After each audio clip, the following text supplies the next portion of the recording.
Hello সবাইকে, কেমন আছো তোমরা সবাই? আশা করছি তোমরা সবাই খুব ভালো আছো। আমি কিন্তু খুবই ভালো আছি। তো অনেক দিনের ইচ্ছে পূরণ হতে চলেছে আমার, মানে এটা হয়তো 2-3 বছরের ইচ্ছে যে যাব আমি পাহাড়ে ঘুরতে। তো যাই হোক, সেই স্বপ্নটা কিন্তু আমার এখন পূরণ হবে। আর আজকে হচ্ছে গিয়ে যেহেতু 22শে জানুয়ারি, আজকে যেহেতু অযোধ্যাতে রামের পুজো আছে, তো তাই জন্য আমি ভাবলাম কয়েকটা রিলস বানাবো। আজকেই আমাদের ট্রেন ছাড়বে, আজকেই আমার ট্রেন আছে। তো ট্রেন ছাড়ার আগে আমি ভাবলাম একটু রেডি হয়ে ভিডিও বানিয়ে নিই। আমার কাছে তেমন কোনো গেরুয়া কালারের কিছু ছিল না, এই জ্যাকেটটাই ছিল। তো ভাবলাম জ্যাকেটটাই পরে ভিডিও বানিয়ে নিই। তো কয়েকটা ভিডিও বানাচ্ছি, দেখো বলবে তোমরা এখন কোন গানটায় আমি ভিডিও বানাচ্ছি, ঠিক আছে? আর সবাই বলবে জয় শ্রীরাম, ঠিক আছে? তো চলো এখন কিছুটা ভিডিও বানিয়ে নেব। ভিডিও বানিয়ে তারপরে ব্যাগ ফ্যাগ গোছাবো, ব্যাগ গুছিয়ে তারপরে যাওয়ার উদ্দেশ্যে বেরোবো। তো এই দেখো আমি ব্যাগ গুছিয়ে নিয়েছি। এই দুটো আমার এই দুটো আমার না। তো আমার ভাই এখানে হাসাহাসি করছে, আমি ওকেই নিয়ে ভিডিও করছিলাম। ও ভীষণ লজ্জা পায় ক্যামেরার সামনে আসতে। তো আমি বলছিলাম ভাই তাকা, ও তাকাবেই না। আর ভাইয়ের বন্ধু এসছে এখানে গেম খেলতে। তো যাই হোক, দুজনে মিলে গেম খেলছিল, আমাকে নিয়ে মজা ঠাট্টা করছিল। তো চলো ওদেরকে আর কি দেখাবো, ও খুব লজ্জা পায়। তো চলো এখন বাই করছি, আর একেবারে দেখা হবে বেরিয়ে। কিন্তু তার আগে কিছুটা কাজ আছে, তো চলো একেবারে তোমাদেরকেও শেয়ার করবো। নিশ্চিত এখানে টাকা ফেলবে এটিএমে। তো এখানেই এসেছিলাম, এটা হচ্ছে সেন্ট্রালের সামনে, সরি এটা হেলা বিল্ডিংয়ের ওখানে। আর আমরা একটু ভিডিও বানাচ্ছিলাম, যেগুলো ট্রানজিশন ভিডিও হবে। তো তারপরে আমি শিরোকে এখানে টাটা করছিলাম। আমার সবথেকে কষ্ট এখানেই হচ্ছিল ওকে নিয়ে, যে মানে ও এরকম মানে এত দিনের জন্য আমি যাচ্ছি, ও আমার থেকে দূরে থাকবে, এটাই আমার সবথেকে কষ্ট হচ্ছিল। তাছাড়া মা ওদের জন্য তো কষ্ট হচ্ছিল, কিন্তু ওর জন্য যে এত কষ্ট হচ্ছিল। আর ওনা সব বুঝতেই পারছিল যে আমি যাব, কারণ ব্যাগ গুছিয়ে নিয়েছিলাম।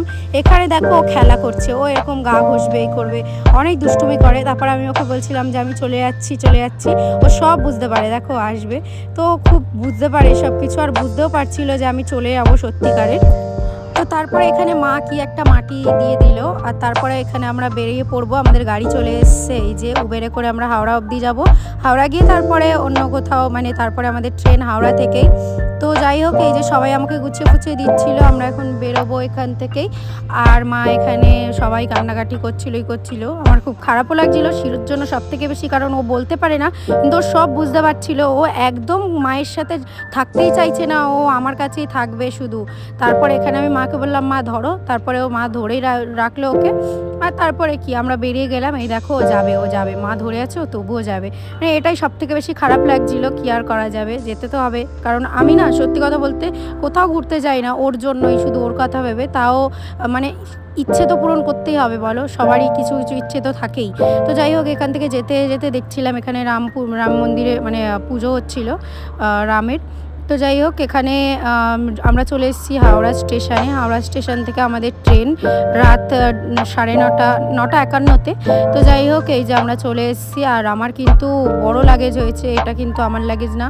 এই যে লাল কালারের যে ব্যাগটা, ওটা আমার আরেকটা পিঠের ব্যাগ আছে। তো যাই হোক, এখানে সবাই ট্রলি রেখে দিয়েছে, এখনও সবাই আসতে বাকি আছে।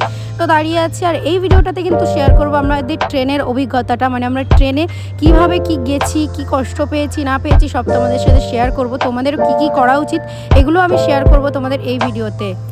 তো আমরা কিন্তু যা গিয়েছি টোটাল 9 জন, আর 9 জনের লাগেজ শুধু দেখতে পাচ্ছ এখানে পুরোটাই ব্যাগ, মানে সব আমাদেরই। তো এখানে সবাই মিলে যাচ্ছি, দেখো লাইন দিয়ে সবাই আসছি, অনেক লোক ছিলাম। আর এখানে একটু মুখে আমাকে নিভা দিয়ে একটা জিনিস দিয়েছিল খেতে, আমি খাচ্ছি আর যাচ্ছি, দুটোই একসাথে। তো সবাই চলে এসছে, এখন আমরা ট্রেনে উঠবো আস্তে আস্তে। তো এই যে সবাই আসছে আস্তে আস্তে পিছনে, আমি তো খুব এক্সাইটেড, কারণ অনেক দিনের ইচ্ছে আমার পূরণ হতে চলেছে। এই যে আমাদের ট্রেন দাঁড়িয়ে আছে, এবার উঠবো, চলো ট্রেনে উঠে তারপরে আমাদের সব বগিতে সব আমরা বসে পড়বো। আমাদের একটা বগি পুরো আমাদেরই ছিল। তো ভীষণ মজা পেয়েছি, মানে অনেক মজা হয়েছে যে এটা ভেবে যে আমাদের একটাই বগি ছিল।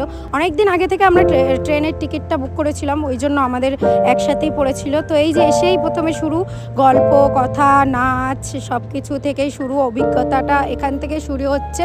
আর ভীষণ মজা করেছে। আর এখানে মাসিরা এসেছিলো, এই মাসিটাকে দেখে কিন্তু মনে হয় না যে ইনি মাসি, তবুও এনাকে বললাম আমাদের সাথে ডান্স করতে হবে। অনেক নাচা গানা করেছে, এই করেছে, তারপরে গেছে। ভীষণ কিউট দেখতে, আমাদের অনেক ভালোভাবে আশীর্বাদ দিয়েছে। তারপরে আমরা সবাই মিলে এখানে নাচ করলাম ওনার সাথে, সবাইকে আশীর্বাদ দিয়ে তারপরে উনি যাবে। তো এখানে আমরা বানাচ্ছিলাম রিলস, আর রিলস বানাবো না সবাই মিলে এসছি, এটা কখনো হয়? তো সবাইকে রাজি করিয়ে সবাই ভিডিও বানানোর জন্য খুব রেডি ছিল। তো এই ভিডিওটা কিন্তু তোমরা ইনস্টাগ্রামে অডিওর সাথে দেখতে পারবে, আশা করি সবাই দেখে নিয়েছো এতক্ষণে, কারণ আমি ছেড়েই দিয়েছি। আর এত মানে আমরা প্রায় 3 দিন আমরা ছিলাম ট্রেনে, তো ট্রেনে আমি কিছুই করতে পারিনি, ভিডিওটা এডিটও করতে পারিনি। তো ভাবলাম তাড়াতাড়ি এডিট করে পোস্ট করে দিই, তোমরা দেখতে পারবে তাড়াতাড়ি। তো যাই হোক, এই ভিডিও বানিয়েছি, ওই দিন অনেক ভিডিও বানিয়েছি। ভিডিও বানানোর পরে তারপরে খুব নেচেছি, এখানে নিভা দিয়ে আমাদের সেই নাচ করেছি আমরা সবাই মিলে। তারপরে এখানে আমরা খেতে বসে গেছি, সবাই দেখো কি মনোযোগ দিয়ে খেতে বসে গেছে। খাবো, খেয়ে দিয়ে নেবো, না হলে অনেক রাত হয়ে গেছে। আর আমরা হচ্ছে কি রুটি বাড়ি থেকে এনেছিলাম, আমি রুটি, লুচি, আলুর তরকারি সব কিছু এনেছিলাম, সেগুলোই এখন বাড়া হলো, শসা কাটা হচ্ছে, সেগুলো এখানে কাটাকাটি হচ্ছে, খাওয়া দাওয়া হচ্ছে। আর তোমরা কিন্তু অবশ্যই ঘর থেকে সবাই খাবার নিয়ে যাবে বেশি করে। তো এই যে যাই হোক, খেয়ে দিয়ে ঘুমিয়ে পড়েছি, এখন সকাল হয়ে গেছে। এই দেখো সকালে সবাই বসে আছে, আমরা সবাই এখানে বসে খেলে মানে কারোরই সকালই হচ্ছে না, এরকম একটা ব্যাপার, উঠতে ইচ্ছা করে না। তো যাই হোক, এখানে শুয়ে বসে কাটিয়ে দিচ্ছি। এত ঠান্ডা ট্রেনে, রাতে যে এত ঠান্ডা লেগেছে। তোমরা রাতে যারা যাবে তারা কিন্তু অবশ্যই শীতকালে বেরোলে অবশ্যই ব্ল্যাঙ্কেট মোটা দেখে নিয়ে যাবে, নাহলে কিন্তু শীতে পচতাবে। তো যাই হোক, গুড মর্নিং হয়ে গেছে, আর জানলাটা খুলে দিয়েছি, যদিও বা সবার কাছে অনেক বকা খেয়েছি জানলা করার জন্য। আর এখানে আমরা কি করেছি, এই সুইচটাও খারাপ করে দিয়েছি, তারপরে এসে আমাদের সুইচটা ঠিক করে দিয়ে গেল। তারপরে এখানে সবাই বসে নিজেদের কাজকর্ম করে যাচ্ছি। ওই দাদাটা কিন্তু আমাদের টিমের না, বাকি সবাই আমাদেরই। তো যাই হোক, এখানে সবাই আমরা চুল বাঁধা, এই করা ওই করা সব করে নিয়েছি। আমি পুরো ফ্রেশ হয়ে গেছি, ফ্রেশ হয়ে গিয়ে এখন বসে বসে এই ট্রেনের এই মজাটা নেব। আর সকাল থেকে এখনো কিছু খাইনি, তো এখন খেতে হবে, কি খাবো দেখা যাক ট্রেনের মধ্যেই। এই দেখো বাইরে থেকে আমরা এখান থেকে চা নিয়ে নিচ্ছি, চা খাবো। নিভাদিকে বললাম আমিও চা খাবো, চা না খেলে ভালো লাগছে না। আর ঠান্ডার মধ্যে সব থেকে বেশি যেটা খেতে হবে সেটা হচ্ছে চা, তো চাটাই খেতে হবে। এই যে চা নিয়ে নিয়েছি, এখন চা খাবো। আর জানলার পাশে বসতে আমার ভীষণ ভালো লাগে, আমি সারাক্ষণ জানলার পাশেই বসে থাকি বেশিরভাগ। আর আমাদের গাড়িতে বসলেও আমি সবসময় মানে আমি পছন্দ করি যে সামনের সিটেই বসবো। তো যাই হোক, খেতে খেতে আমাদের ট্রেনটা আস্তে আস্তে ছাড়ছে। আর দুদিন না, 2 রাত 3 দিন পুরো ট্রেনে থাকা, এই যে অভিজ্ঞতাটা যে কি, সেটা কিভাবে বোঝাবো। তো কাজ না থাকলে যা হয়, দেখো এটাও কিন্তু কাজ। তো এখানে নিবাদি কিন্তু নিজের প্যান্টটাও সেলাই করে নিচ্ছে, সব কিছু জোগাড় নিয়ে চলে এসেছি আমরা সবাই। আর এই দেখো, এখানে কিন্তু দূর দূরান্তে কিছু দেখা যাচ্ছিল না, এটাই তোমাদের একটু দেখাচ্ছিলাম। আর এখানে আমরা নিয়ে নিয়েছি ভাত, যাই হোক এটা হচ্ছে রাজমা চাওয়াল দিয়ে ভাত, একটু ভালো খাবার না, ট্রেনে একদম কিচ্ছু ভালো খাবার পাইনি, যদিও বা যা পেয়েছি যেমন তেমন করে খেয়েছি, এটাই আর কি করব, খেতে তো হবে, ওই জন্য এইটুকুই যা পেয়েছি খাচ্ছি আমরা সবাই মিলেই। তো তারপরে এরা নেমেছিল, নেমে মানে এখানে স্টেশনটা অনেকক্ষণ দাঁড়িয়েছিল, তো তাই জন্য আমরা বললাম যে তোমরা দুজন থাকো, তোমরা দুজন এখানেই থাকো, আমরা যাই। তো তারপরে কোনো কাজ পাচ্ছিলাম না, আমরা সারাদিন এই যে খেলছিলাম লুডোতে কিন্তু আমি জিতেছি, বস আমি জিতেছি। তো এই 4 জন খেলছিলাম, 4 জনের মধ্যে আমি ফার্স্ট হয়েছি। তো যাই হোক, এই খেলাধুলা করতে করতেই মানে সময় কাটাচ্ছিলাম, কি আর করব। এই যে আমি এখানে বলছিলাম আমি এখানে ফার্স্ট হয়েছি, কারণ এই যে হলুদটা আমি নিয়েছিলাম, হলুদের সব ওঠায় গেছে, এরা 3 জন এখনও খেলছে। তো ভীষণ মজা হচ্ছিলো, এইসব নিয়েই তো দিন কাটাতে হবে, কি করব বলো। ট্রেনে যে কি বোরিং লাগে, আরও গরমকালে জানলা খুলে ভালো লাগে, কিন্তু বলো শীতকালে জানলাও খোলা যায় না, সব কিছু নিয়ে অনেক অসহ্য লাগে। তো এখন হয়ে গেছে সন্ধ্যাবেলায় ঘুমিয়ে পড়েছিলাম ওই লুডো ফুডো খেলে, কারণ বেশি কিছু খাওয়ারও নেই, আর খিদে পেটে খুব ঘুম পায়। তো যাই হোক, ঘুমিয়ে পড়েছিলাম, ঘুম থেকে উঠেছি, আর একটু ভালো লাগছিল, মনে হচ্ছিল বাড়ি চলে যায়। আমি এই ওপরের সিটটা শুয়েছিলাম, সবাই বোরিং হয়ে ফোন ঘাটছে, কি আর করবে। তো যাই হোক, দেখতে দেখতে আমাদের সেই অপেক্ষার ঘড়ি কিন্তু শেষ হয়ে গিয়ে এখন আমরা নামবো। পুরো সব ব্যাগ গুছিয়ে নিয়েছি, সবাই পুরো রেডি হয়ে গেছি, শুধু নামার পালা এবারে। চলো তাড়াতাড়ি নামবো। এই ট্রেনের জার্নিটা যে এত মানে এইরকম হবে কোনোদিন ভাবিনি। তো যাই হোক, চলে এসেছি আমরা কিন্তু চণ্ডীগড় অবধি এসেছি ট্রেন, তারপর চণ্ডীগড় থেকে আমাদের নেক্সট যাত্রা শুরু হবে। আর এই ব্লগটা কিন্তু চণ্ডীগড় অবধি আমরা কিভাবে যাচ্ছি না যাচ্ছি সবটুকু নিয়ে এই ব্লগটা। তো যাই হোক, এবার আমরা প্রায় চলে এসেছি, এখন স্টেশন থেকে নেবে তারপরে কিছু খাওয়ার ব্যবস্থা করব। আর এই দেখো কি খুশি, এই যে খুশিটা, মনে হচ্ছিল আমরা জেল থেকে বেরোচ্ছি, কারণ ট্রেন থেকে না নামা যায় না কিছু করা যায়, মানে কোনো কিছুই না খাবার খাওয়া যায় ভালো করে। তো এই যে খুশিটা যে কি করে বোঝাবো যে কি খুশি। আমরা চলে এসেছি, এবার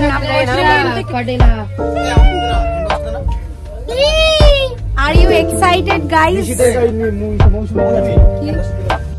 তো এই যে চলে এসছি আমরা অবশেষে। আমার তো ভীষণ খুশি হচ্ছে এতক্ষণ পরে, মানে 3 দিন 2 রাত পরে আমরা কিন্তু স্টেশনে এই যে নামলাম। মানে ট্রেনের জার্নিটা যে এরকম হবে ফার্স্ট টাইম এক্সপিরিয়েন্স, কিন্তু হয়তো বন্ধুরা না থাকলে এরকম মজা করে এরকম ভালোভাবে হয়তো আমরা আসতে পারতাম না। খুব বোর হতাম, খুব খারাপ লাগতো। তো যাই হোক, এরা যে আছে বলে আমাদের এত ভালোভাবে আমরা আসতে পেরেছি, এত মজা করতে পেরেছি। তো যাই হোক, চলে এসেছি এখন চণ্ডীগড়ে। চণ্ডীগড় থেকে আমাদের নেক্সট পার্ট শুরু হবে। আর আজকের ব্লগটা আমি এখানেই শেষ করব, কারণ আমাদের এখানে চণ্ডীগড়ে চলে আসার পরে আর কোনো কাজ নেই। এখন আমরা গাড়ি খুঁজবো, গাড়ি খুঁজে তারপরে কিসে কি যাচ্ছি না যাচ্ছি সবটা তোমাদের সাথে শেয়ার করব। এই যে দেখো মেয়েগুলো তো নামছিল দেখালাম, আর এই যে নামছে এক এক করে ছেলেগুলো। তো এই অবধি ব্লগটা ছিল। তোমরা কিন্তু সবাই জানিও আমার এই ব্লগটা কেমন লাগছে, আর সবাই জানিও কিন্তু যে আমরা কোথায় যাচ্ছি। কমেন্ট করে জানিও, গেস করো, দেখি তোমরা কেমন গেস করতে পারো যে আমরা কোথায় যাচ্ছি। আর পরের নেক্সট ব্লগে কিন্তু আমি সব জানাবো, কোথায় যাচ্ছি না যাচ্ছি সব ব্লগ কিন্তু আস্তে আস্তে আসছে। তো তোমাদের কিন্তু ওয়েট করতে হবে আর পাশে থাকতে হবে। আর যারা প্রথম আছো চ্যানেলে, তারা কিন্তু অবশ্যই চ্যানেলটাকে সাবস্ক্রাইব করে দিয়ে পাশে থাকা বেল বাটনটা প্রেস করে দিও। তো চলো, এইটুকুই আজকের ভিডিওটা। এখন আমরা চলে এসেছি চণ্ডীগড়ে। এই দেখো আমাদের 9 জন মানে আছি আমরা। তো এই যে চলে এসেছি চণ্ডীগড়ে, আর কিছু বলার নেই। চলো, সবাই কিন্তু ভালো থেকো। আর অবশ্যই ফুল ব্লগটা যদি ভালো লাগে কিন্তু একটা লাইক করতেই হবে। লাইক কমেন্ট করে জানিও আমরা কোথায় যাচ্ছি না যাচ্ছি। চলো, দেখা হচ্ছে নেক্সট ব্লগে। টাটা।